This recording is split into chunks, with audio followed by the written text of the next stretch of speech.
யாக்கோபு தகப்பனுடைய சிரேஷ்ட புத்திரபாகம். சிரேஷ்ட புத்திரபாகன்னா வேற ஒன்றும் இல்லை, ரெட்டிப்பான பங்கு, ரெட்டிப்பான ஆவின் வரும். தகப்பன் மேலே அப்பா மேலே இருந்த அந்த ஆசீர்வாதம் எனக்கு ரெட்டிப்பாய் வேண்டும். எனக்கு அந்த சொத்து அதெல்லாம் முக்கியம் இல்லை, இதுதான் எனக்கு வேணும். நீங்க எத்தனையோ பேர் சொத்துக்காக சண்டை போட்டு மண்ணுக்காக மாணிக்கத்தை அளந்து விட்டார்.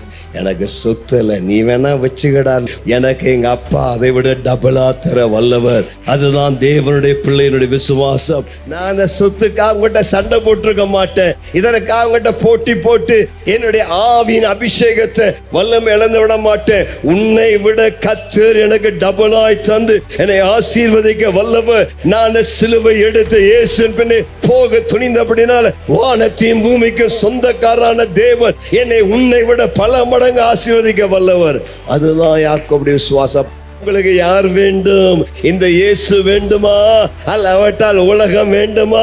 இந்த இயேசுவனுடைய ரட்சிப்பு வேண்டுமா? அல்லது இந்த உலகம் தரக்கூடிய உலகத்தின் ஆசாபாசங்கள் வேண்டுமா? யாக்கோபு நன்மையானதை தெரிந்து கொண்டார்.